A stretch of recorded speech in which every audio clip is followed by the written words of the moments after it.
Première fois que vous soyez des habitués, si on peut dire, eh bien, soyez les bienvenus. Alors on va avoir ce matin de la louange, des chants, on va avoir un bon témoignage aussi de Stéphanie, et puis on va avoir quelque chose de merveilleux, c'est qu'on va rentrer en contact avec le grand Dieu de l'univers, le Seigneur des Seigneurs. Amen, vous êtes prêts à rentrer en contact avec le roi de gloire, celui qui règne sur toutes choses. On invoque sa présence ce matin. Alléluia, Seigneur, viens Seigneur, viens remplir nos cœurs, viens remplir nos vies. Fais-nous du bien, Seigneur, de vie. Merci parce que ta présence est bénissante. Amen, amen. Alors vous savez, l'autre jour, je suis allé à McDo avec mon petit-fils. Et alors sur le mur, il y a marqué le fameux slogan, hein, venez comme vous êtes. Alors je me suis dit à l'église, c'est pareil. Venez comme vous êtes. Mais je vous préviens, vous ne repartirez pas pareil. Vous ne repartirez pas comme vous êtes, vous allez repartir transformés parce que le Seigneur va venir toucher nos cœurs. Alors venez comme vous êtes, oui, mais laissez-vous transformer par la présence de Dieu ce matin. Amen. Wow, il est bon notre Seigneur, il est bon, il est bon. Je vais vous lire un passage que j'ai lu hier dans l'Épître aux Romains et que j'ai trouvé assez formidable, qui m'a touché, parce que vous savez, la Bible c'est un livre vivant, hein. On l'ouvre et puis paf, des fois il y a quelque chose comme ça qui est venu. Alors dans Romains 15, à partir du verset 4, il est écrit que tout ce qui a été écrit d'avance l'a été pour notre instruction, afin que par la patience et par la consolation que donnent les Écritures, nous possédions l'espérance. On va repartir plein d'espérance après avoir entendu le beau message. Que le Dieu de la persévérance et de la consolation vous donne d'avoir les mêmes sentiments les uns envers les autres selon Jésus-Christ, afin que tous ensemble, d'une seule bouche, vous glorifiez le Dieu et Père de notre Seigneur Jésus-Christ. Tous ensemble, d'une seule bouche, on va glorifier ce matin le Seigneur. Accueillez-vous donc les uns les autres comme Christ vous a accueillis pour la gloire de Dieu. Quand j'accueille mon frère, ma soeur, c'est pas n'importe quoi, c'est pour la gloire de Dieu. Ce matin, on s'est accueillis, hein, avec un café, avec un gâteau, avec un bisou. On s'est accueillis, c'est pour la gloire de Dieu. Vous vous rendez compte, accueillir, s'accueillir les uns les autres comme Christ nous a accueillis. Waouh, ça fait presque peur. On se dit, voilà, il faut que j'accueille comme Christ a accueilli, oui. Et c'est possible. C'est possible parce qu'on a son amour, parce qu'il y a sa paix qui est en nous, sa joie qui est là. Alors, oui, accueillons-nous les uns les autres, on l'a fait tout à l'heure, comme Christ nous a accueillis pour la gloire de Dieu. Amen, c'est pour la gloire de Dieu. Amen, alors on va écouter le premier chant, hein, et après il y aura le témoignage de Stéphanie. Amen.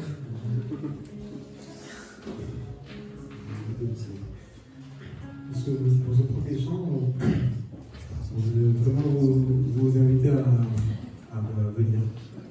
venir à genoux devant Dieu et à vous abandonner à lui. C'est me voici à genoux devant toi.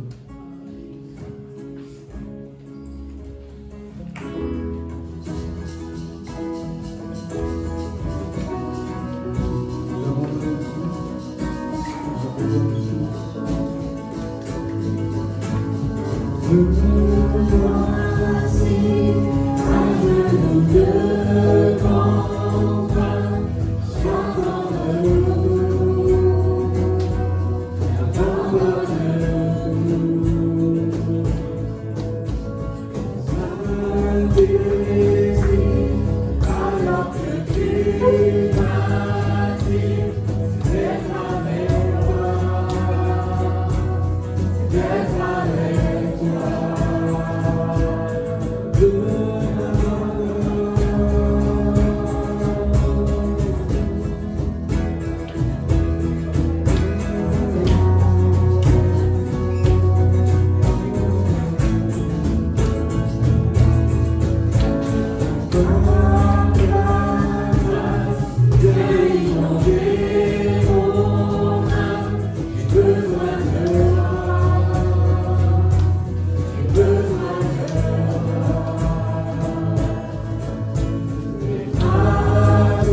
Avant de continuer, on voulait vous partager un petit témoignage de notre vie qui nous est arrivé. Alors, comme je pense quelques-uns d'entre vous l'ont su, pas tout le monde, et donc comme ça on le dit à toute l'Assemblée. Donc on avait un début de grossesse en cours et on était tout contents, on était reconnaissants à Dieu.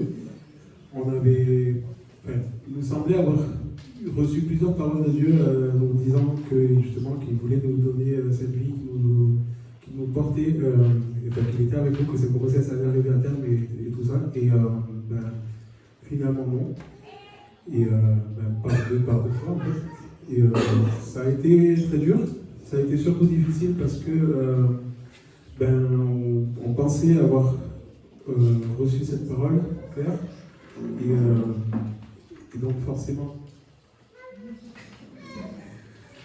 quand on veut s'appuyer sur Dieu en disant il nous a promis que cette fois ça tiendrait, que cette fois ce serait la bonne, et puis en fait du coup non, ça a été difficile, mais malgré ça, c'est vraiment notre témoignage, c'est que notre foi n'a pas été ébranlée, que Dieu était avec nous dans ce moment-là, que même si ça a été très très dur, physiquement pour elle surtout, moralement pour moi, mais spirituellement, Dieu était avec nous et en marchant avec lui, en restant pied sur lui, on a réussi à surmonter ça. Et voilà. C'est. Voilà. Tu voulais dire un mot aussi?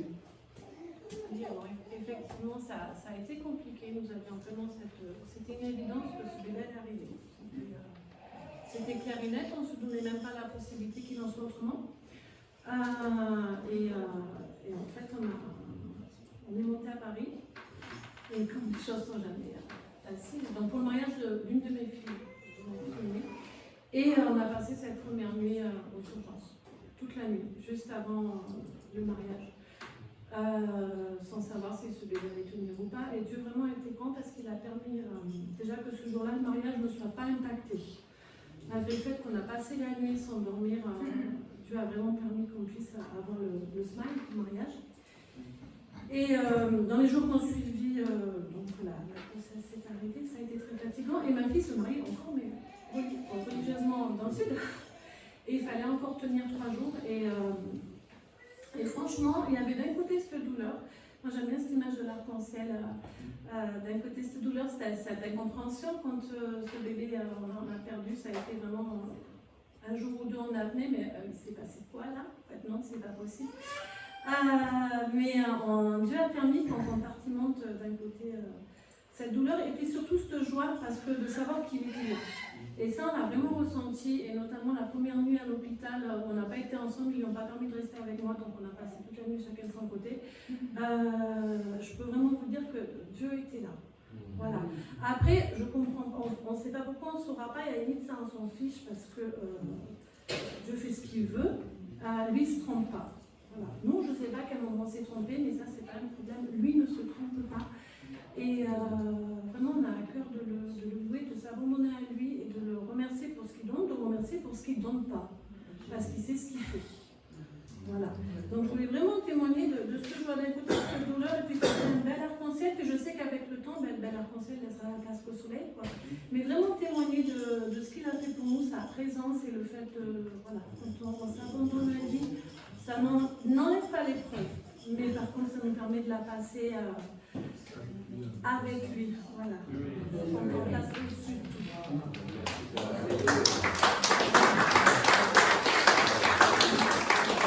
Je vous propose de passer par on va prier pour nous. Je vous propose de bénir la main, on va prier pour vous parce que c'est tellement beau et puis vous êtes tellement beaux tous les deux. Alors, se lever et puis bénir au nom de Jésus ceux qui ont vécu. J'imagine qu'il y a encore besoin peut-être de restauration, de consolation et de soutien. Oh Seigneur, nous te remercions parce que tu fais face à toutes les situations. Tu es là, Seigneur, tu es notre soutien. Et vraiment, nous te prions de mettre ta bénédiction sur eux, Seigneur, sur Jean-Jean et Stéphanie, Seigneur Jésus. Maintenant, sur ce couple. Alléluia. Merci parce que tu les accompagnes. Jusque dans les moments les plus compliqués, tu les accompagnes. Tu es là même lorsque les choses sont très compliquées, Seigneur Jésus. Alléluia. Nous nous attendons à toi. À chaque instant, mets ta bénédiction sur nous, Seigneur. Tu guéris le cœur de Stéphanie, Seigneur. Nous savons combien c'est compliqué, combien c'est difficile et douloureux.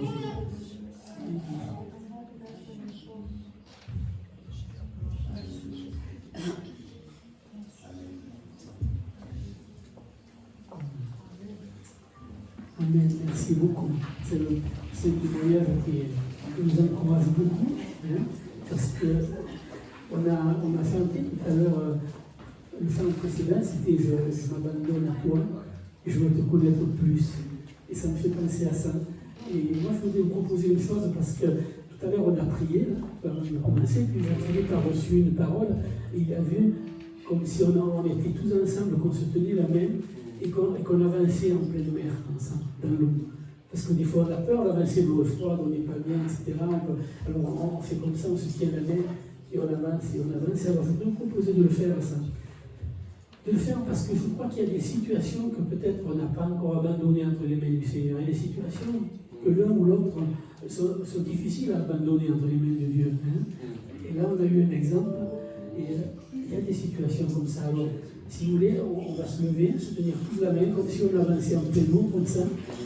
Et dire au Seigneur, et en même temps, dans le fond de nos cœurs, dire au Seigneur, quelle situation je l'abandonne à toi, je l'abandonne entre tes mains. Et à cette situation-là, je l'abandonne entre tes mains. Je n'y arrive pas tout seul, c'est trop difficile parfois, mais j'abandonne tout entre tes mains. Est-ce qu'on peut reprendre le chant? Oui.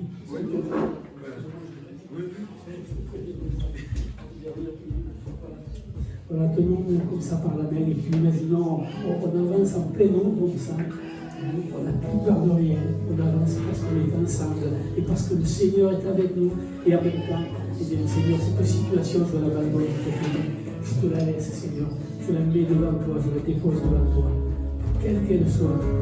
Seigneur, connais toutes les choses, connais nos cœurs, connais nos pensées, connais les difficultés que nous traversons.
j'abandonne entre les mains de Jésus. Ce n'est pas une fin. C'est pas une fin pour moi, c'est un nouveau départ. J'abandonne entre les mains de Jésus que tu as fait maintenant, c'est une nouvelle naissance pour toi. C'est une situation qui renaît. Alléluia. Parce que Dieu est puissant, Seigneur. Parce que Dieu récupère ce qu'on abandonne entre ses mains et qu'il le modifie, le transforme. Alléluia. Jésus. Amen. Si quelqu'un a reçu une parole, si quelqu'un a une prière ou un verset, s'il vous plaît, donnez-le maintenant. S'il vous plaît. Moi, je ressens sur mon cœur qu'il faut qu'on mette le Seigneur à la première. Amen. Le Seigneur à la première place. Ouais, mais si quand on vient, on n'arrive pas à faire plusieurs chants pour l'adorer, lui et lui seul, lui dire que tu es béni, alors qu'est-ce qu'on vient faire? Qu'est-ce qu'on vient faire? Frères et sœurs, qu'est-ce qu'on vient faire? On est là ce matin pour élever son nom. Voilà, élevons le ciel des personnes qui ont des paroles. On va continuer à lever. S'il y a des personnes qui ont une parole, qui ont un verset, qui ont une image, qui ont reçu quelque chose comme ça, hein, donnons-le de tout notre cœur et puis on va continuer à louer. J'avais cette parole, il y a un Seigneur qui dit à quelqu'un, peut-être plusieurs personnes d'ailleurs, bienvenue dans la famille.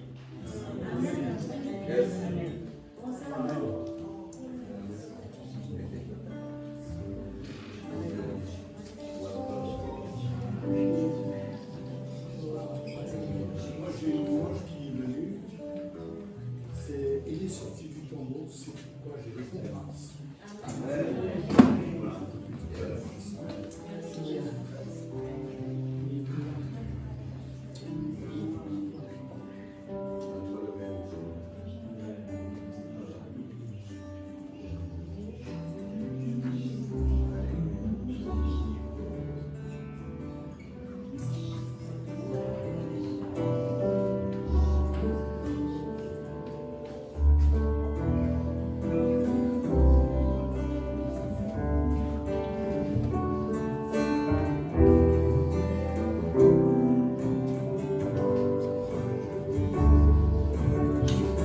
Je n'oublierai aucune de tes merveilles. Comme par exemple, tu as affranchi mon cœur. Tu m'as trouvé libéré, ouvert la mer pour me délivrer. Oh Yahweh, Seigneur, tu combats pour moi, de la victoire est en toi.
par la main, me guida vers la liberté. Dans le pays promis, jamais je ne t'oublierai. Comment je chanterai, le mot à jamais emporté. La peur de ton amour, que tu viens dans mon Égypte. Tu me pris par la main, me guida vers la liberté. Dans le pays promis, jamais je ne t'oublierai. Comment je chanterai, l'amour à jamais emporté. La peur de ton amour.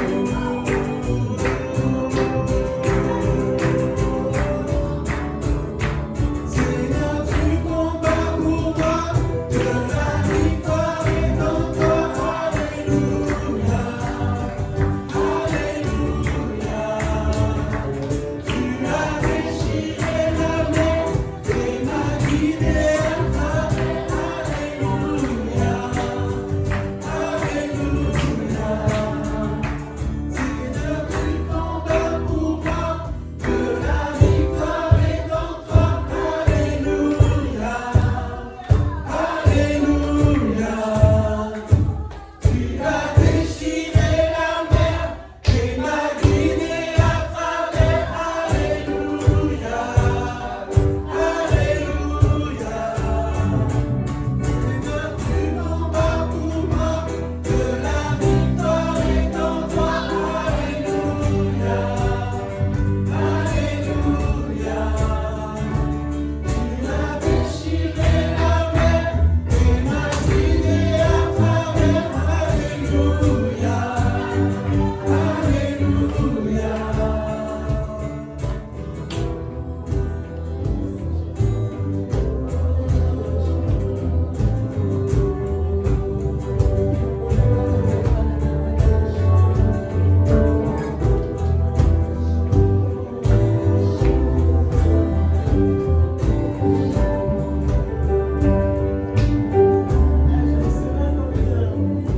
L'invitation pour tous à vraiment proclamer ces paroles-là, à visualiser la mer qui est décrite dans ce chant, comme les montagnes, les obstacles que nous rencontrons tous les jours. Oui, ils sont là, ils sont grandioses à nos yeux, mais notre Dieu peut les déchirer et nous fait passer à travers, et nous fait sortir de l'autre bout là-bas victorieux, parce que la victoire a déjà été remportée à la croix. Proclamez vraiment ces paroles, crions-les pour nous.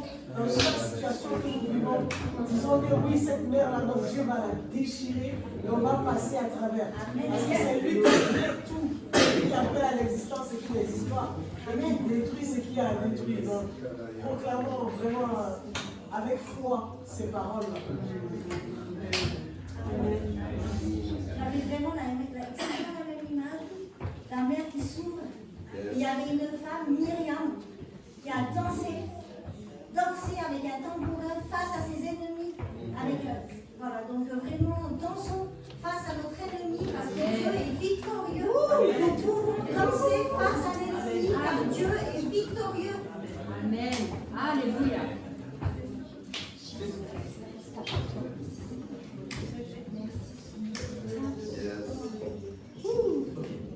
On a tous des combats. Les combats, on a la victoire. Donc réjouissons-nous, dansons comme Myriam, quand la mer s'est refermée.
De prier pour quelqu'un de particulier, si une personne ou l'autre a besoin, on prie pour elle.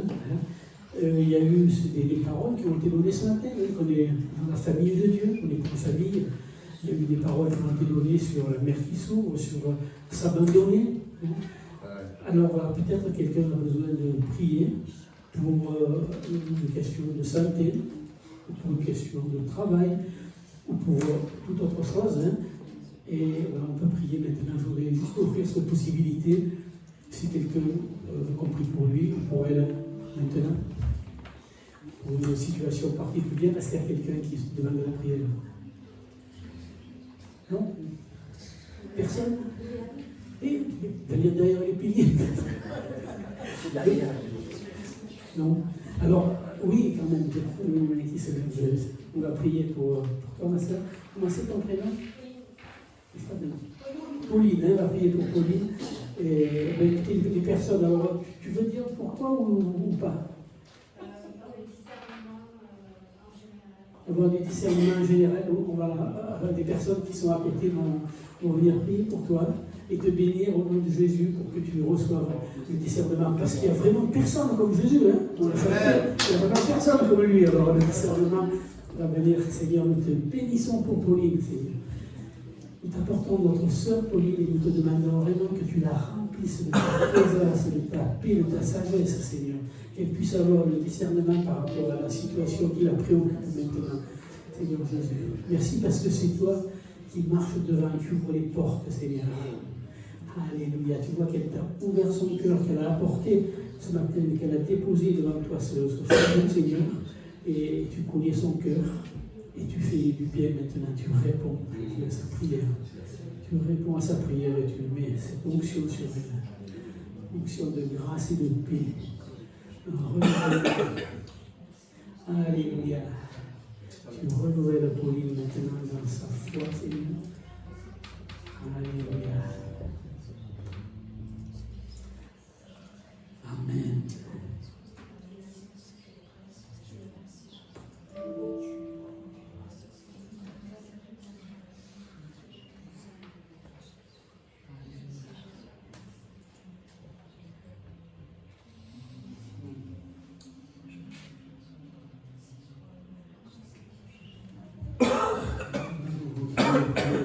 Si quelqu'un d'autre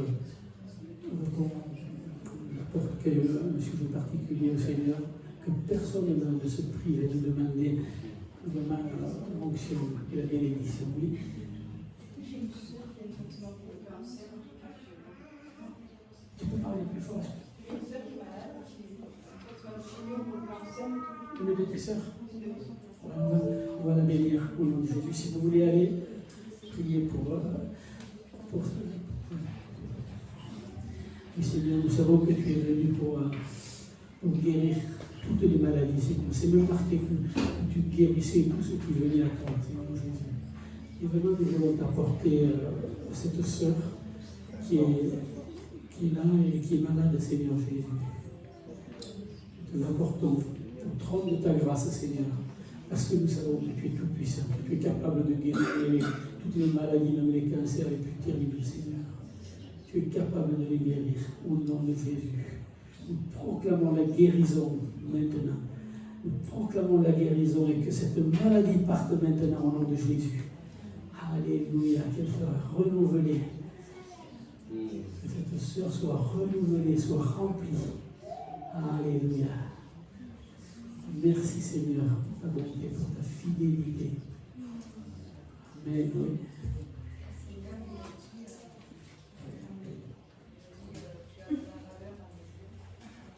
Amen.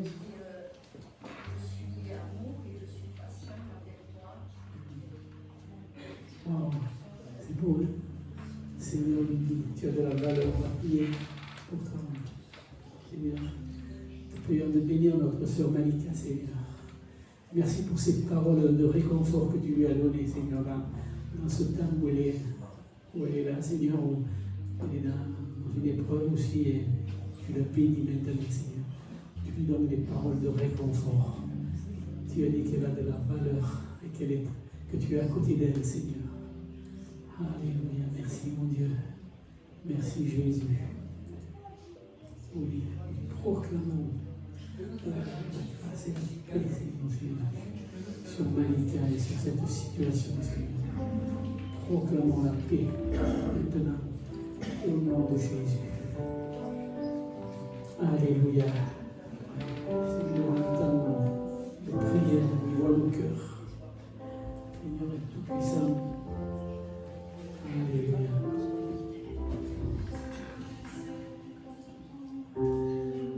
Amen. Je rappelle juste qu'il y a aussi les groupes de vie où on peut apporter nos sujets de prière en petit comité aussi. C'est tellement important. Parce que la prière du juste, dit l'Écriture, est de grande efficacité. Amen.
Nous allons prendre le pain et le vin maintenant, la scène, dans la présence du Seigneur.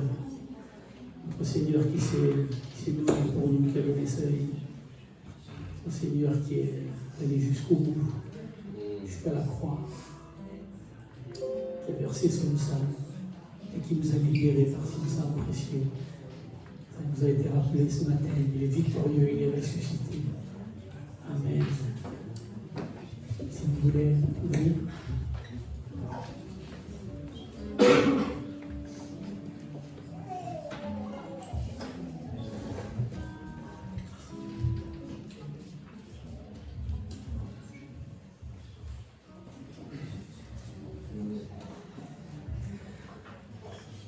Père éternel, on veut te rendre grâce ce matin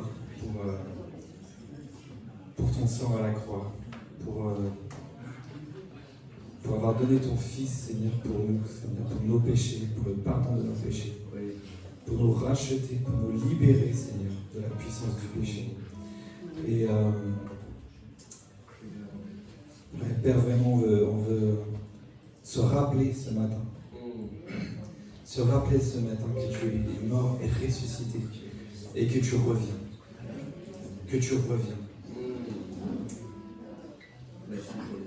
Père, on veut aussi examiner nos cœurs ce matin devant toi. Et on ne veut pas prendre ce repas intimement, Seigneur, on veut le prendre, Seigneur, avec humilité de cœur et vraiment à ta gloire, Seigneur. Avec un cœur vraiment complètement soumis à toi, Seigneur, comme on l'a chanté ce matin. Merci, Père éternel, dans le nom de Jésus. Amen.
Tu gagnes les pas.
accompli.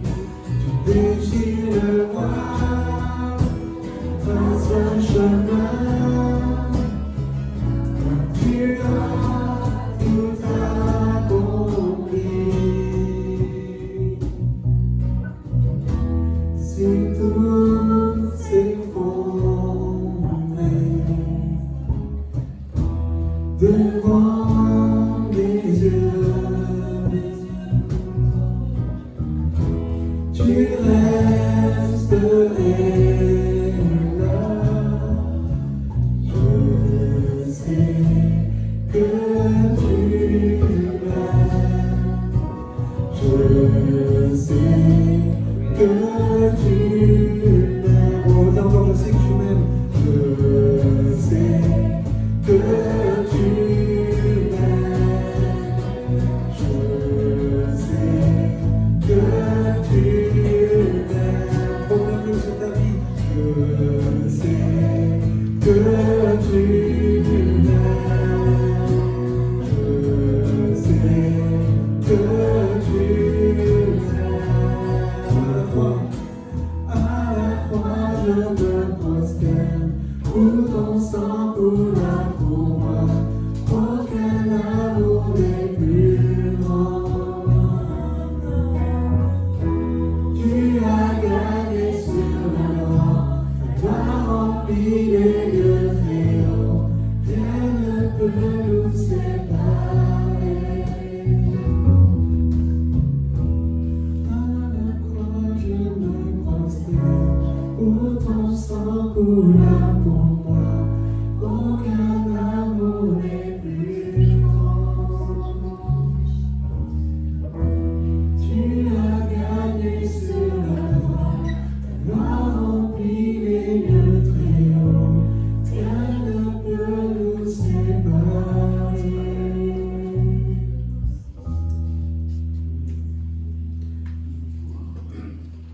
Merci Seigneur pour ta croix, pour ton sang qui a coulé pour nous. Tu es venu nous chercher, même si on ne méritait pas.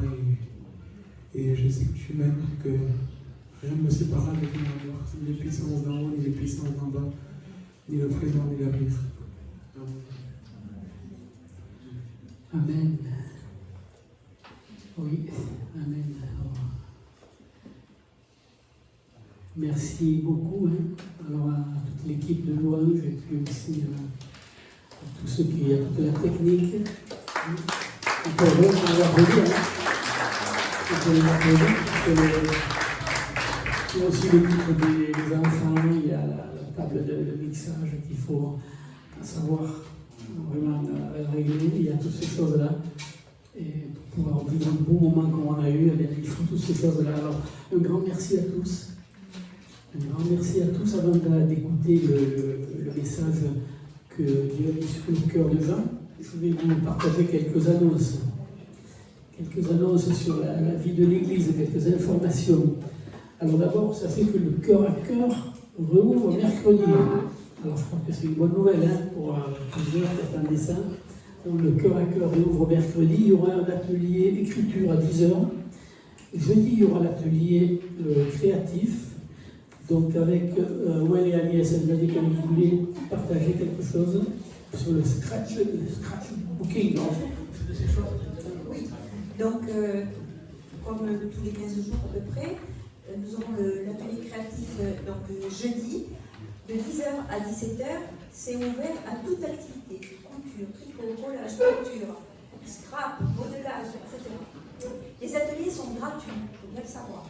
Les ateliers sont gratuits, vous venez avec vos ouvrages, ce que vous avez envie de faire, voilà, et on passe un bon moment ensemble pour apporter son pique-nique. C'est donc de 10h à 17h. Pour le modelage, la peinture et le scrapbooking, tout le matériel est fourni. Une toute petite participation de 50 centimes à 4 € est demandée selon que vous employez des cartons, toilettes, de papier, aquarelle ou argile, parce qu'on fournit tout. Donc voilà, c'est juste pour renouveler le matériel. Ce jeudi, donc, il y aura le focus sur le scrapbooking. C'est une activité que j'animerai. Le scrapbooking, c'est la mise en page de photos. Alors, il y a quelques exemples là sur la petite table, soit des cadres, soit des albums que vous commencez. soit, voilà.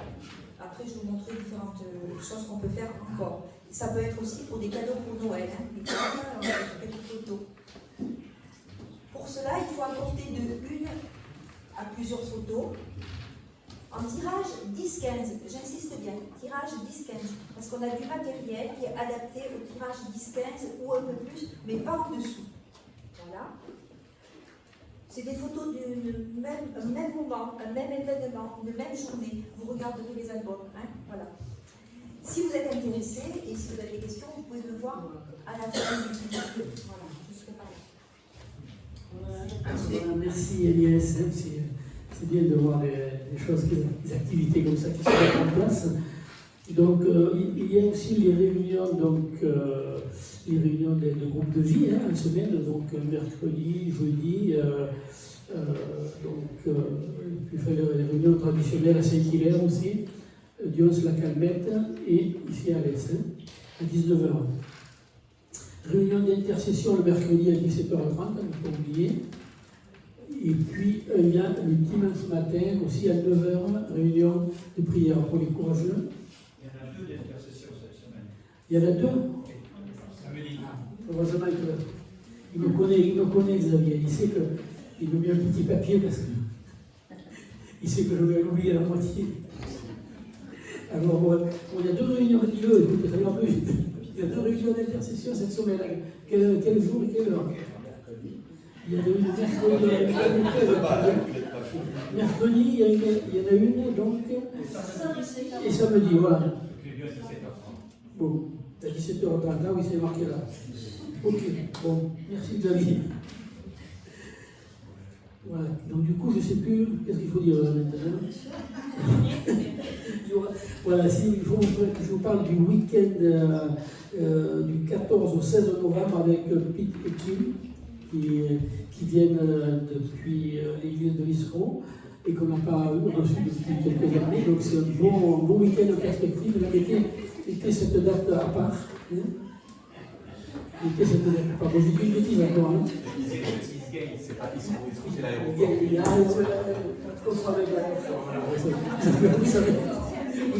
Vous aurez compris que les annonces, c'est pas bon fort.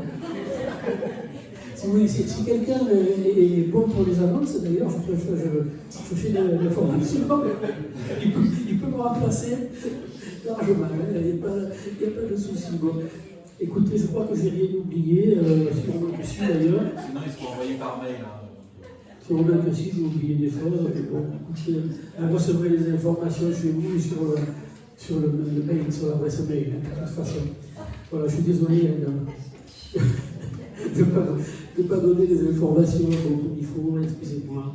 Mais le Seigneur est bon, et puis finalement, on s'y retrouve toujours. Voilà.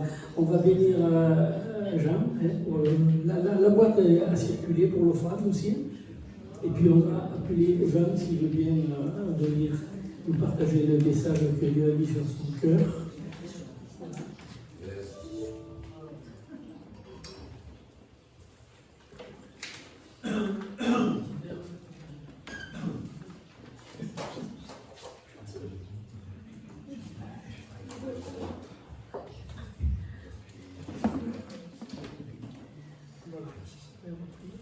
Seigneur, je te prie de bénir Jean, Seigneur, merci parce que c'est vrai que tu nous le donnes, Seigneur, pour nous enseigner, pour nous partager des choses qui sont vraiment profondes et qui viennent de toi, Seigneur. Et te remercions. On a lu ce matin que toute parole est donnée pour nous enseigner, pour nous instruire, Seigneur.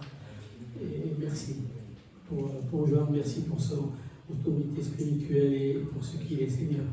Merci de le remplir maintenant. Bénis son cœur, Seigneur. Bénis sa bouche. Amen.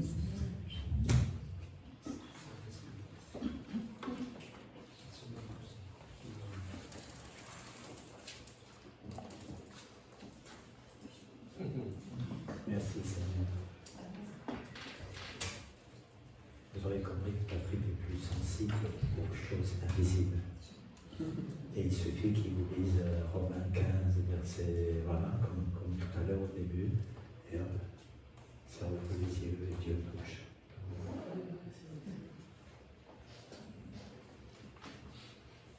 je dois parler de la résurrection parce que mois par mois, il y avait les fondamentaux, donc premièrement la croix et la résurrection aujourd'hui. Je vais lire essentiellement dans Luc 24. Et les 4 évangiles finissent bien sûr par de longs versets sur la croix et la résurrection. Il faut faire une chose, je vais lire dans Luc 24. De la résurrection, évidemment, en une prédication, je ne m'arrêterai que sur quelques éléments. En vérité, 3. J'évoquerai beaucoup de choses qui seront développées, je pense, dans les prédications suivantes, au long du mois, sur la résurrection. Donc ceux qui prêcheront, écoutez, voilà. Je commence un peu, puis après c'est vous.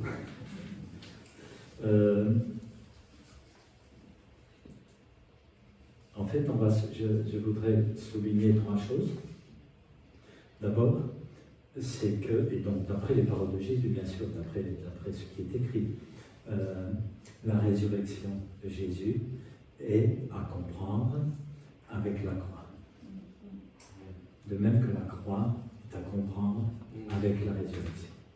Ça, c'est la première chose. La deuxième chose, c'est la puissance de Dieu. Le Père a ressuscité Jésus d'entre les morts.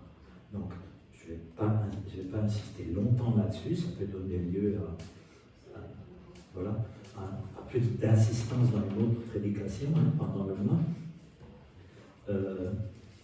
Et la troisième, c'est de nouveau, ça pourrait éventuellement être frustrant parce que c'est tellement large la troisième partie, mais moi je vais faire,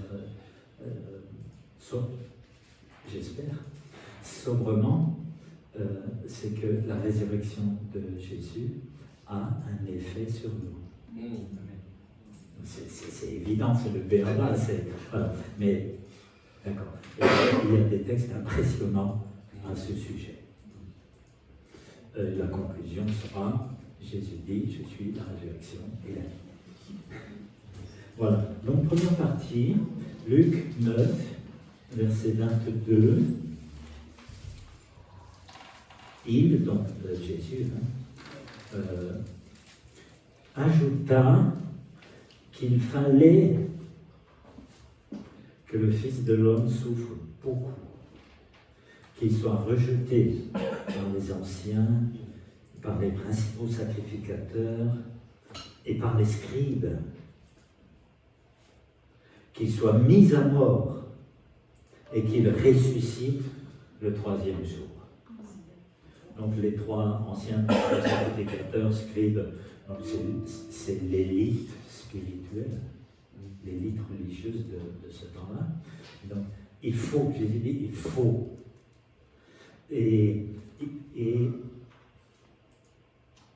sans interruption, dans la même phrase, j'allais dire sans virgule, mais oralement il n'y en avait pas, qu'il soit mis à mort et qu'il ressuscite le 3e jour. En parlant ainsi, c'est le maître qui enseigne ses disciples. C'est en tant que disciple que nous voulons comprendre la résurrection. C'est le maître qui enseigne ses disciples et qui leur annonce à l'avance. Le fait que ça a été bouleversant pour les disciples, le fait qu'ils aient eu du mal à le croire, même que pendant un moment ils ne l'aient pas cru, c'est une chose qui a son sens.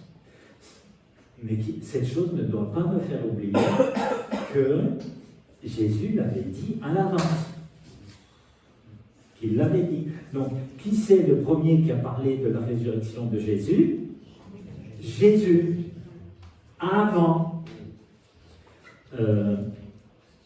Voilà. Donc, de là une formulation qui résume pas mal de choses que la Bible dit, c'est qui c'est qui sauve? Qui sauve? c'est le crucifié ressuscité. Et par exemple, Hébreux 7, verset 25, il est toujours vivant pour sauver parfaitement ceux qui s'approchent de Dieu par lui.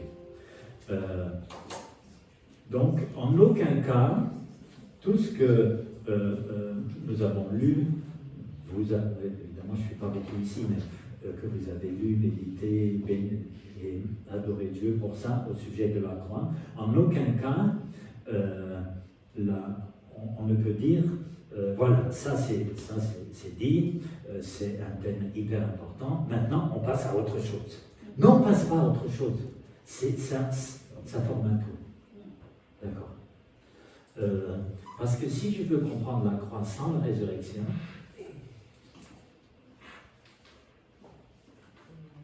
c'est étrange parce que je suis positionné comme quelqu'un qui perçoit un salut, mais qui n'a pas de sauveur. Autrement dit, c'est seulement un événement qui me sauve. Or, l'événement de la croix, évidemment que, même quand j'ai dit le mot seulement, il faut l'oublier en fait. Je n'aurais pas dû dire seulement. Mais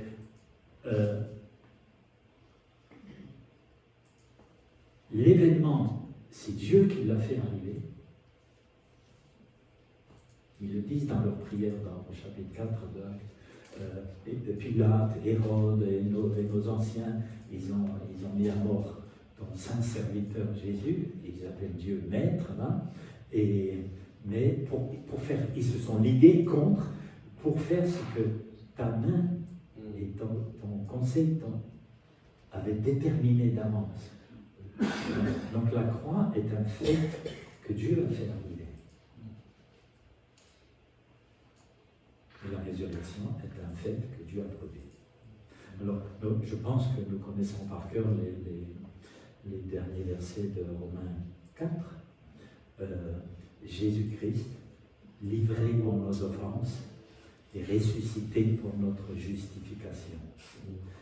Et c'est dit, de nouveau, c'est la même phrase. Alors ici, une question est intéressante. Qui a livré Jésus? Au sens où c'est dit dans Romains 4. C'est offert. Oui. On a la réponse dans Romains 8. Lui qui n'a pas épargné son propre fils, mais qui l'a livré pour nous tous. C'est très important. C'est Dieu qui a fait arriver la croix et l'expiation pour nous tous, et c'est Dieu qui le ressuscite. Donc, Luc 24. Oui, j'avais dit j'ai lu dans Luc 9. Luc 24. Le premier jour de la semaine, donc le dimanche, c'est le troisième jour, vendredi, samedi, dimanche c'est le troisième jour, elles allèrent, donc les femmes qui avaient suivi Jésus de près, elles se rendirent à la tombe de grand matin en apportant les aromates qu'elles avaient préparés. Elles trouvèrent que la pierre qui avait été roulée devant le tombeau, une énorme pierre, que la pierre avait été roulée devant le tombeau. Elles entrèrent, mais ne trouvèrent pas le corps de Jésus. Comme elles étaient perplexes à ce sujet, voici que deux hommes se présentèrent à elles en habits resplendissants. Ailleurs, dans les évangiles, il est précisé que ce sont des anges. Ici, des hommes. Alors, il ne faut pas se ruer sur la contradiction stupidement. Il faut simplement comprendre que, à leurs yeux, de prime abord, elles les voient comme des anges. Voilà, d'accord? C'est pour elles qu'ils sont vus comme des hommes. Comme elles étaient perdues, voici deux hommes se présentèrent à elles en habits resplendissants. Donc déjà exceptionnel. Toutes craintives, elles baissèrent le visage vers la terre, mais ils leur dirent: pourquoi cherchez-vous le vivant parmi les morts? Il n'est pas ici, mais il est ressuscité.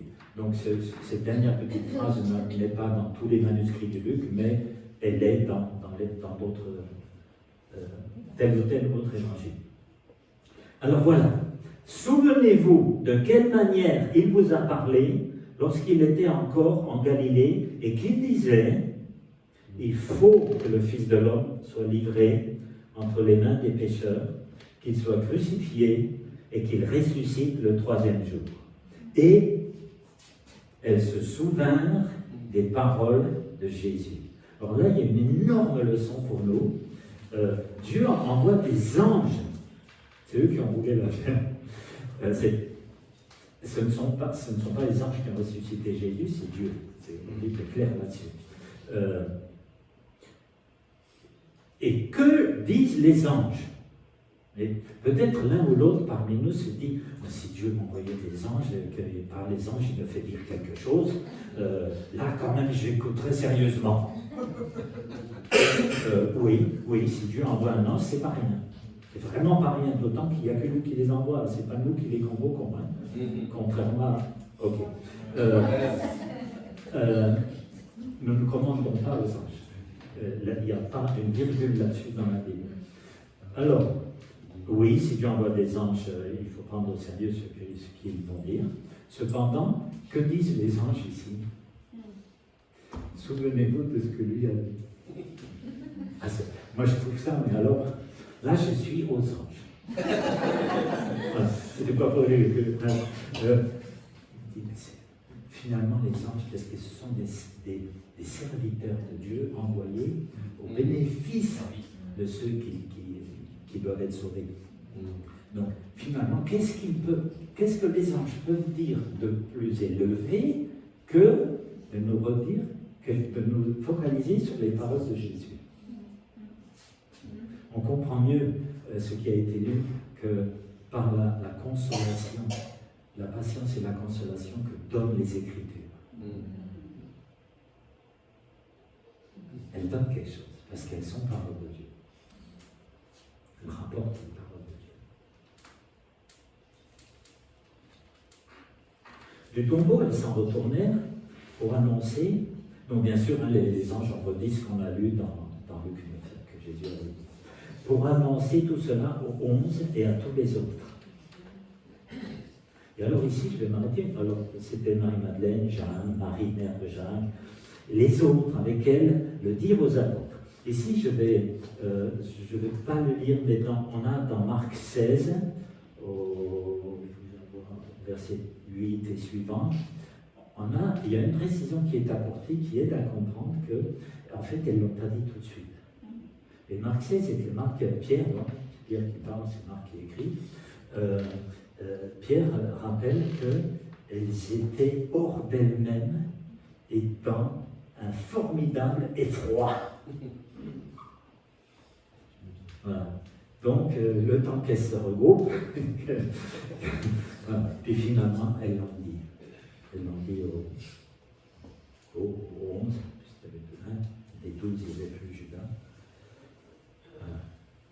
Mais, verset 11, donc, l'effroi qui les a saisis nous aide à comprendre à quel point cette résurrection était impensable. Impensable.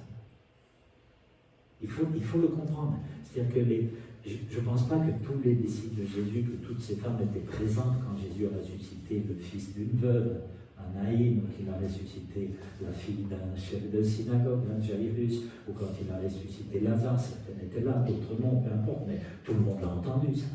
Et puis quand il dit qu'il ressuscitera, bon, elle, probablement, elle y était tout le temps avec les 12, tout ça. Mais malgré tout, la résurrection de Jésus, c'est quelque chose d'impensable. Et la preuve, verset 11, donc elles le dirent, aux 11 et les autres, mais ces paroles leur apparurent comme une niaiserie. C'est-à-dire, c'est du français littéraire pour dire, c'est naïf. Ils les ont trouvées naïves, graves. C'est dit, les naïvasses. Et ils ne crurent pas ces femmes. C'est pas par hasard que tout ça s'est écrit. C'est pas par hasard que tout ça s'est écrit. Alors, quelle est la bénédiction à lire ça et à voir que c'est écrit? Principalement, si je ne me trompe pas, principalement de m'aider à comprendre que ce qui va me donner foi en la résurrection, c'est rien de ce qui habite en moi, naturellement. C'est simplement les paroles du ressuscité, la parole de Dieu qu'il a fait écrire par-ci, par-là. Vous voyez, quelque part, nous sommes tous au même rang que ces femmes, et au même rang que les 11 et les autres, qui ne crurent pas, au même rang. Ne cherchons pas dans notre formidable intelligence ou dans notre formidable spiritualité, ne cherchons pas en nous la foi en la résurrection. Elle est donnée par Dieu, via l'Écriture et par son esprit, agissant toujours avec l'Écriture dont il est le sur-auteur. Hein, ici, l'auteur c'est Luc, mais il y a un sur-auteur. C'est Dieu, c'est par son esprit. Voilà. Je vais au verset 30 de Luc 24 toujours. Donc je saute l'épisode où Jésus marche à côté de 2 disciples qui vont à Emmaüs, etc. Ils ne le reconnaissent pas. Ils étaient empêchés de le reconnaître. Donc là, il y a Dieu. Voilà. Pendant qu'il était à table avec eux, il prit le pain, dit la bénédiction, puis il le rompit et le leur donna. Alors leurs yeux s'ouvrirent.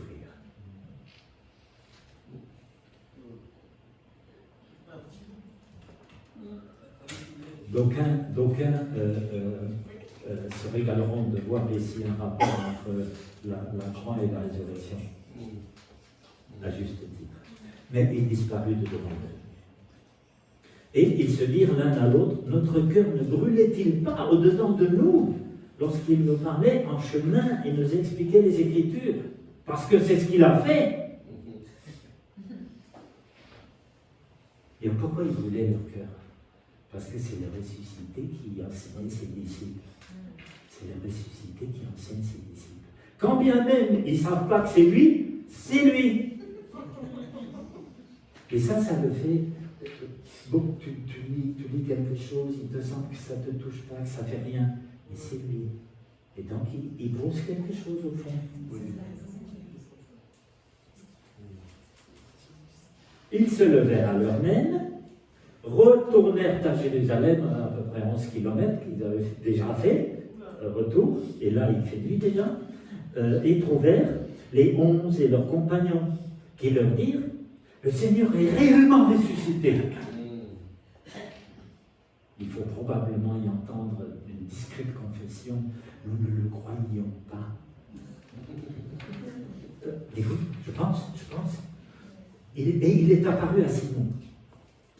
Ils racontèrent, et donc les deux qui revenaient d'Emmaüs, ils racontèrent ce qui leur était arrivé en chemin et comment ils l'avaient reconnu à la fraction du pain. C'est pas rien. Quand Jésus dit, faites ceci, ça fait 2000 ans que ses disciples font ceci. En mémoire de moi. Tandis qu'il parlait de la sorte, lui-même se présenta au milieu d'eux et leur dit que la paix soit avec vous. Saisis de frayeur et de crainte, ils pensaient voir un esprit. Alors, on dira un fantôme si vous voulez. Alors qu'il vient de dire, il est réellement ressuscité. Alors, de nouveau, on pourrait se croire plus fort qu'eux. Mais en fait, au minimum, ça m'enseigne le fait qu'ils en soient là, encore, je ne sais pas comment dire, ça m'enseigne que savoir intellectuellement qu'il est ressuscité, c'est une chose. Mais quand le ressuscité intervient, voilà, c'est forcément autre chose. Et donc, ce sont les mêmes. Non, je vais lire là. Mais il leur dit, pourquoi êtes-vous troublés et pourquoi ces raisonnements s'élèvent-ils dans vos cœurs? Et les raisonnements, c'est pas possible, voilà. Voyez mes mains et mes pieds. Donc ça, Jésus le refera avec Thomas plus tard. Voyez mes mains et mes pieds, c'est bien moi. Pardon.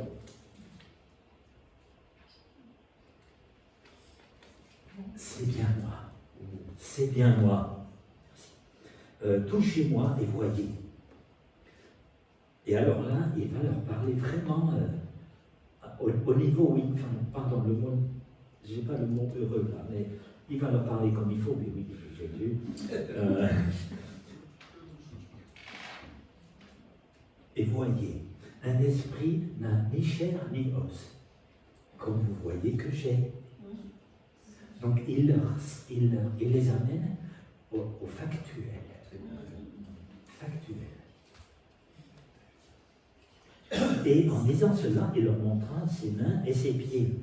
Donc à nouveau, donc la référence à la crucifixion, clairement 2 fois. Hein. Vous voyez qu'il faut recevoir le crucifié comme étant le... Il faut recevoir le ressuscité comme étant le crucifié. Il leur montra ses mains et ses pieds. Comme dans leur joie, ils ne croyaient pas encore.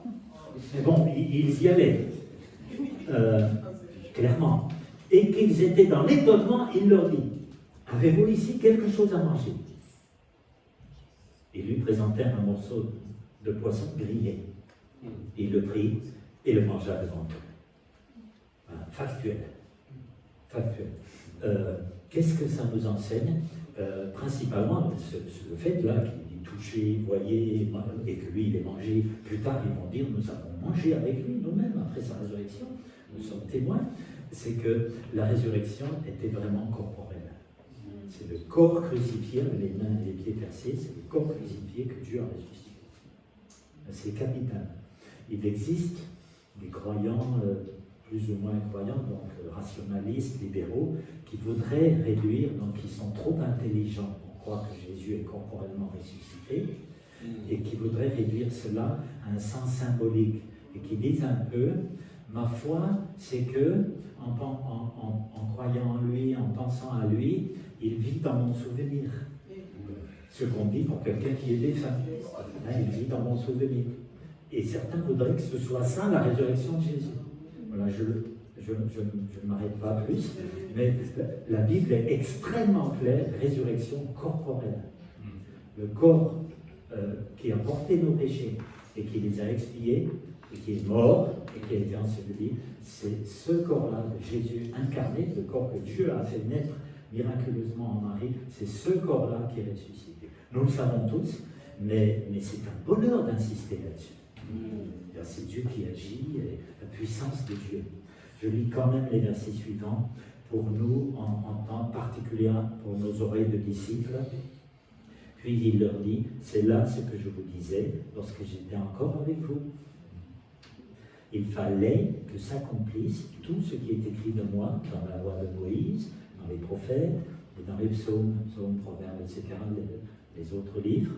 Alors, il leur ouvrit l'intelligence pour comprendre les Écritures.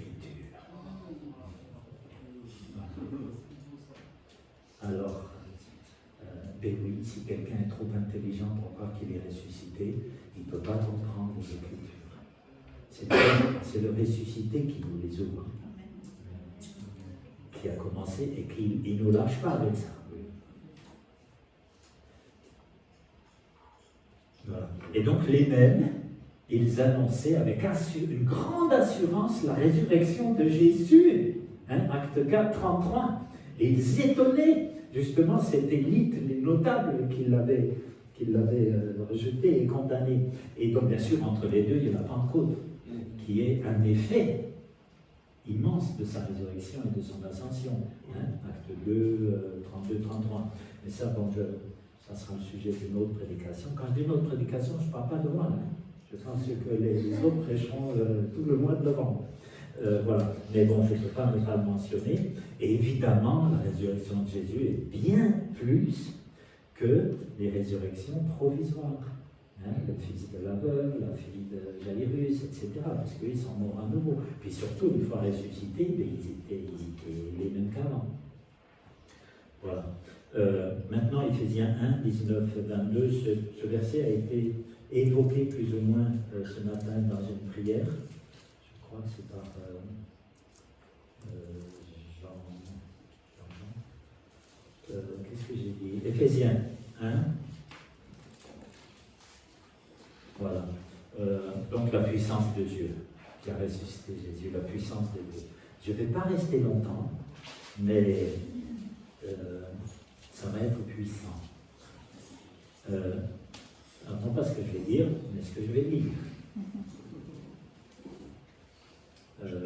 Donc tout le contexte là, c'est une prière de l'apôtre Paul en l'occurrence, que Dieu vous donne l'esprit de sagesse, de révélation, pour qu'il vous fasse connaître Dieu et plusieurs choses, et puis qu'il vous fasse connaître quelle est, verset 19, Ephésiens 1, 19, quelle est la grandeur surabondante de sa puissance envers nous qui croyons, selon l'action souveraine de sa force.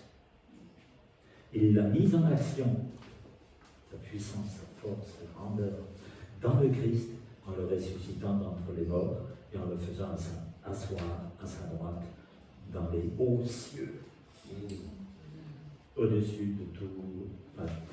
Il a, et à la fin du verset 21, verset 22, il a tout mis sous ses pieds et l'a donné pour chef suprême à l'Église.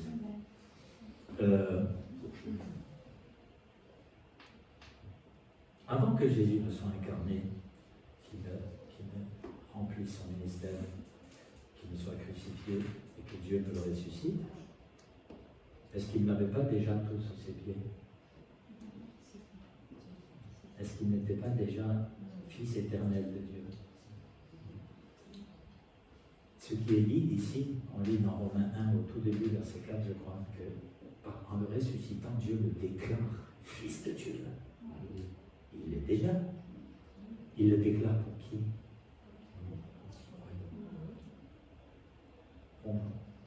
Pour nous. C'est pour nous que Dieu déclare le ressuscité, son Fils. C'est pour nous qu'il dit qu'il a tout mis sous ses pieds. C'est pour l'Église qu'il le donne chef. Amen. Alors, je remonte au verset 19 et je vous résume les mots dans l'original. Donc, je ne lis pas en grec, je lis en français, mais le mot par mot, si vous voulez. Donc, que vous sachiez quelle est la surpassante grandeur de sa puissance envers nous qui croyons, selon l'énergie de la force de son pouvoir.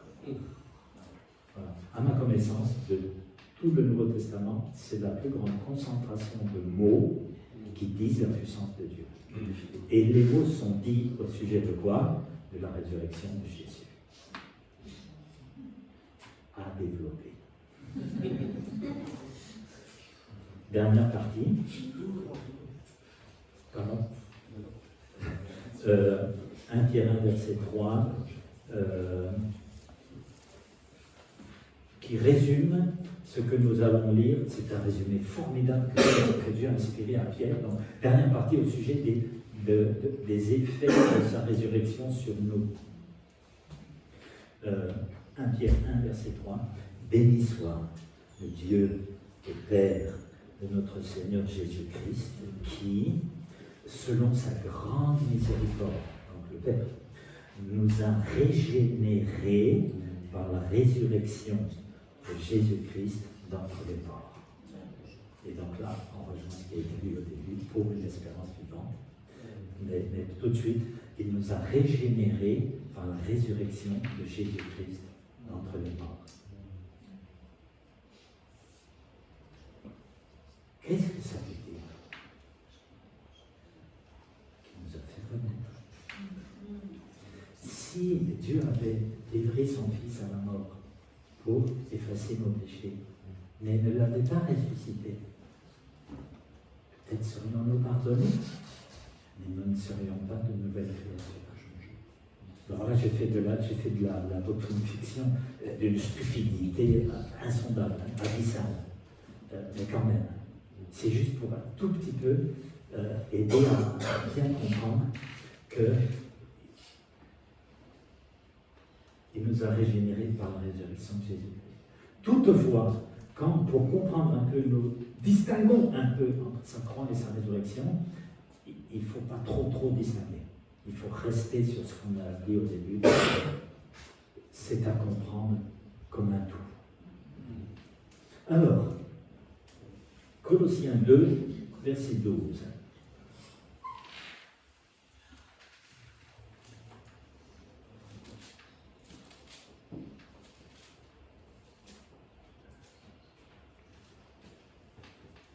Bon, on prend au milieu d'un développé. Enseveli avec lui par le baptême, donc vous, c'est son peuple, ses disciples, c'est un collectif. Enseveli avec lui par le baptême, vous êtes aussi ressuscités en lui et avec lui par la foi en la puissance de Dieu qui l'a ressuscité d'entre les morts. Vous qui étiez morts par vos offenses et par l'incirconcision de votre chair, c'est-à-dire de ne pas être dans l'alliance avec Dieu, de ne pas être consacré à Dieu, de ne pas étranger et loin, par l'incirconcision de votre chair, il vous a rendu à la vie avec lui. Alors, vous êtes aussi ressuscités en lui et avec lui. Qu'est-ce que ça veut dire en lui?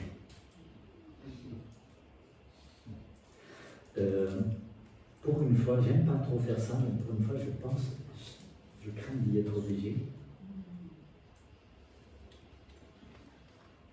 Ça ne veut pas dire que vous êtes en Christ, nous sommes en Christ, ne veut pas dire, dans la Bible, que nous sommes délocalisés de nous-mêmes. C'est extrêmement important. C'est extrêmement important. Si nous quittons la région et que nous partons en Italie, là, oui, nous sommes délocalisés d'ici et nous sommes en Italie. Et ce n'est pas le sens.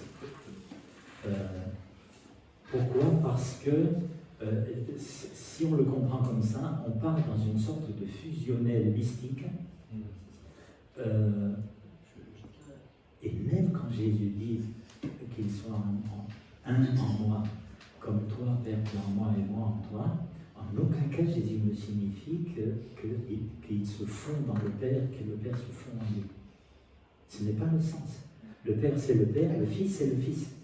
Clairement. Et l'Esprit Saint, et l'Esprit et du Père et du Fils, mais ce n'est pas, si vous voulez, ce n'est pas fusionnel. La Trinité n'est pas fusionnelle.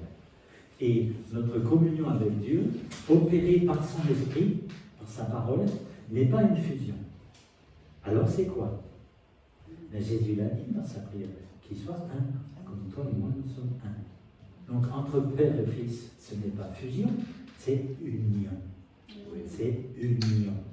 Et c'est pour ça qu'au milieu de la phrase « enseveli avec lui par le baptême, vous êtes aussi ressuscités en lui avec lui, par la foi en la puissance de Dieu, qu'il l'a ressuscité corporellement d'entre les morts. » Et c'est celui qui ne croit pas la parole de Dieu au sujet de son Fils, bien celui-là, Dieu ne l'unit pas à son Fils. Et donc chaque fois que nous lisons en lui, en Christ, en lui, chaque fois, il faudrait fléchir le genou et dire « Père, tu m'as uni à ton Fils.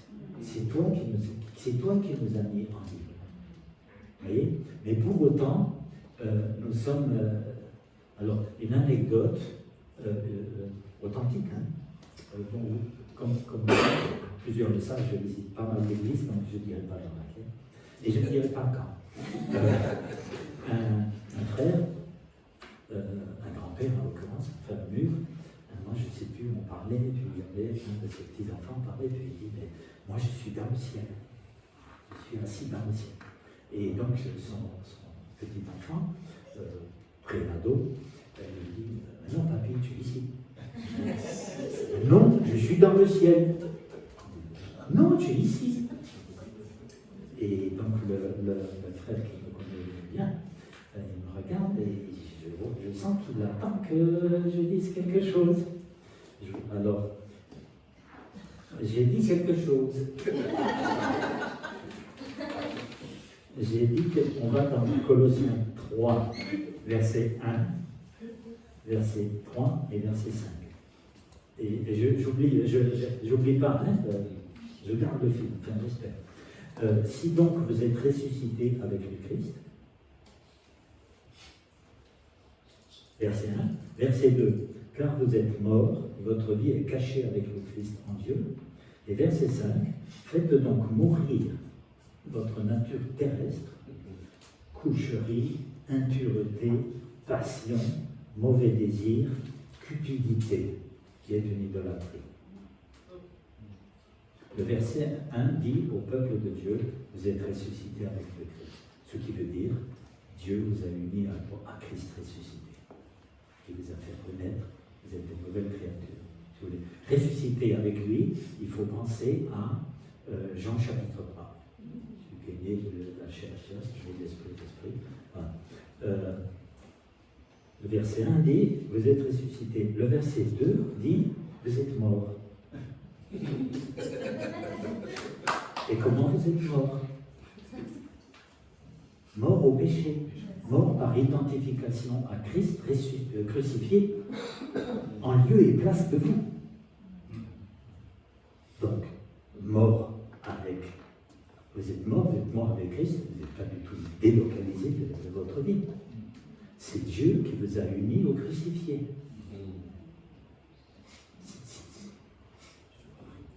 C'est glorieux, c'est magnifique, il n'y a que Dieu pour faire comme ça.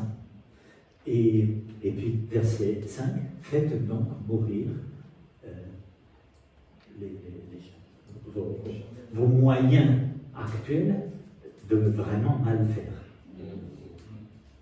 Et donc, le verset 5, Colossiens 3, 5, m'a obligé à répondre à mon ami, aux oreilles de son petit enfant, tu es ici.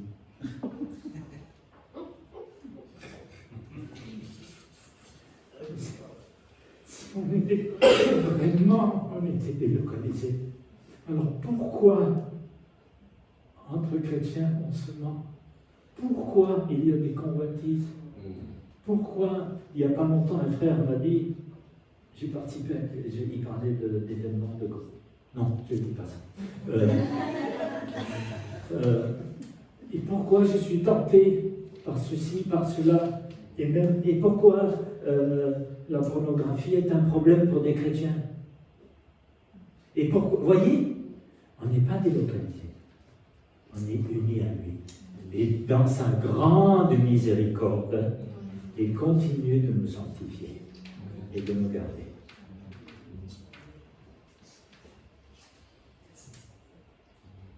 Donc, nous sommes ressuscités avec lui, ça veut dire, nous avons reçu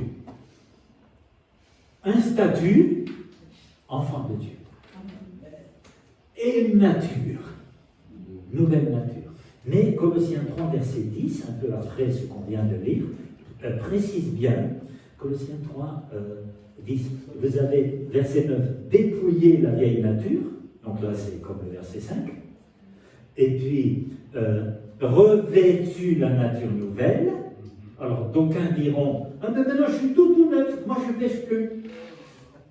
Un jour, un cher ami pasteur, il est arrivé dans un groupe de responsables et il nous a dit, moi je ne pêche plus. Et moi je lui ai cité comme ça de but en blanc, je ne suis pas fort pour le ping-pong, je ne suis pas bon. Je lui ai dit, quand même Dieu fait écrire que celui qui dit qu'il ne pêche pas, il ment. Et là il m'a dit, ah, c'est la parole de Dieu. C'est une réaction exemplaire. C'est une réaction exemplaire. Donc, oui, nouvelle nature. Pour autant, qu'est-ce qui est dit? Qui se renouvelle. Alors, d'une certaine manière, enfin, pour un aspect, l'ancienne nature n'est plus, c'est ce que littéralement le Nouveau Testament appelle le vieil homme. Nous ne sommes plus étrangers et rebelles à Dieu. Ce n'est plus notre identité, notre statut. Nous ne sommes plus. Donc là, ça c'est, on n'en parle plus. Par contre, nous sommes charnels. Et sinon, pourquoi tout le temps il dirait marcher par l'esprit et non selon la chair? Vous comprenez? Si on n'était que nouvelle nature, mais il n'y aurait rien à dire là-dessus, on marcherait par l'esprit sans le faire exprès. Alors peut-être quelqu'un dit, oh j'en rêve de ça. Non, on ne rêve pas de ça. Il faut rester dans ce que Dieu fait.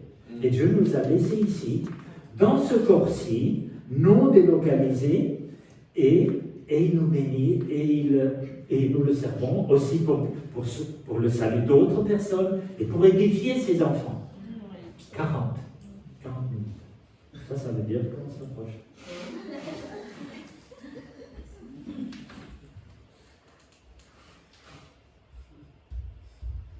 Nous sommes en communion avec lui, par son esprit. Est-ce que là, il y a une précision qu'en tant qu'enseignant, j'ai envie d'apporter, peut-être parce que ça se... pendant longtemps, certains ont trouvé la pirouette qui permet de dire je suis assis au ciel et je suis ici en même temps. Et donc c'est de dire c'est mon esprit qui est assis dans le ciel et mon âme et mon corps sont ici. Je suis désolé, mais ce n'est pas biblique. Parce que dans la Bible, âme et esprit, à minimum 95% des emplois, ça désigne la même chose, c'est le cœur, c'est l'homme intérieur. Voilà. Donc, il faut résister à cette idée qui peut séduire, mais elle ne tient pas. Et elle ne tient pas pourquoi? Par exemple, parce que Paul écrit dans 2 Corinthiens au chapitre 7, le premier verset, il dit, le début de la phrase, gardez-vous, continuez dans la sanctification et gardez-vous de toute souillure de la chair et de l'esprit. Mon âme, c'est une âme-esprit, c'est pas la même âme que les animaux. Hein. C'est une âme-esprit qui peut connaître Dieu, mais mon âme pêche. Voilà. Donc il faut rejeter cette pirouette. Oui, c'est que mon corps et mon âme qui pêchent, mon esprit ne pêche jamais. C'est tout simplement pas vrai. C'est tout simplement pas vrai. Voilà. Donc pour finir, eh bien, si comme Jean 11, verset 25, je suis la résurrection et la vie. Et le fait que Jésus soit ressuscité, et en même temps qu'il soit pour tous les siens la résurrection et la vie, ça me dit encore ce que j'ai dit, que sa résurrection a un effet sur son peuple. Donc il y a un effet présent, nouvelle identité, nouvelle nature, sanctification, etc. C'est un effet partiel. L'effet présent de sa résurrection est partiel. Le plein effet, c'est quand? C'est quand il revient, il descend, et tous ceux qui sont morts en ayant foi en lui sont ressuscités ensemble et vont ensemble avec lui. Là, on aura le plus grand bénéfice de sa résurrection. Mais ce n'est pas encore. Alors sur ce point-là, il faudra insister dans l'une des prédications.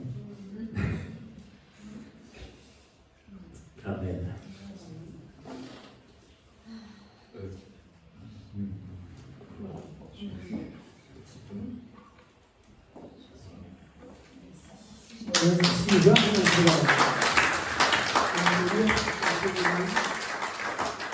Merci beaucoup. Alors, je crois que Patricia voulait partager quelque chose par rapport au défi qui avait été donné la semaine dernière. Où elle est, Patricia? Elle n'est pas là. Il y avait les enfants là. La semaine dernière, il y a un défi qui a été lancé de ne pas se plaindre. Alors, je ne sais pas si on se plaint, seulement. C'était juste pour que les gens témoignent de ce qu'ils ont vécu. Alors, est-ce qu'il y a des témoignages par rapport à ça, par rapport au défi qui a été lancé la semaine dernière? On a encore 2-3 minutes. Non?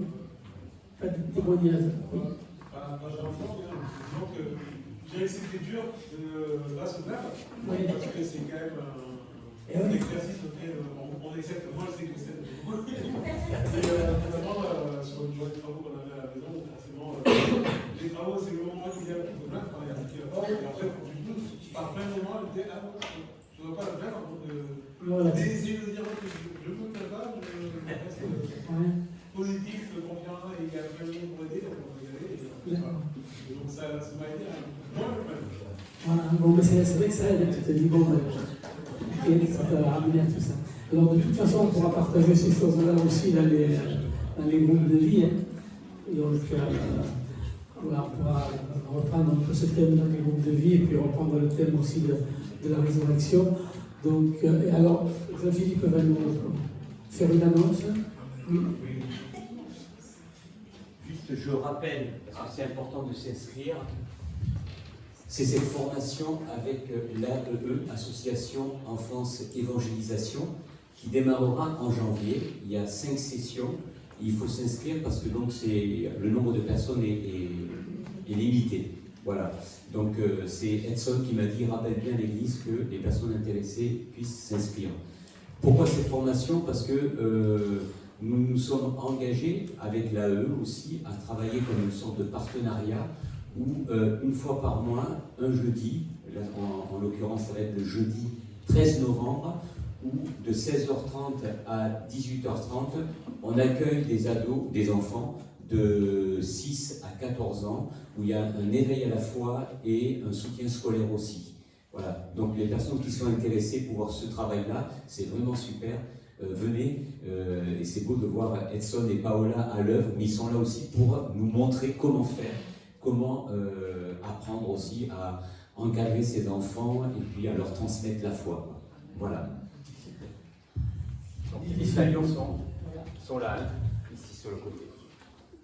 Voilà, et que chacun reçoive la bénédiction cette semaine, reste dans la bénédiction qu'il a reçue, reste dans cette bénédiction que Dieu nous a donnée. Gardons cette onction. Seigneur, merci que tu bénis chacun d'entre nous tout au long de la semaine, tout au long des jours, Seigneur, dans notre travail, dans nos activités, et qu'elles soient dans nos familles, dans nos relations avec nos familles, Seigneur.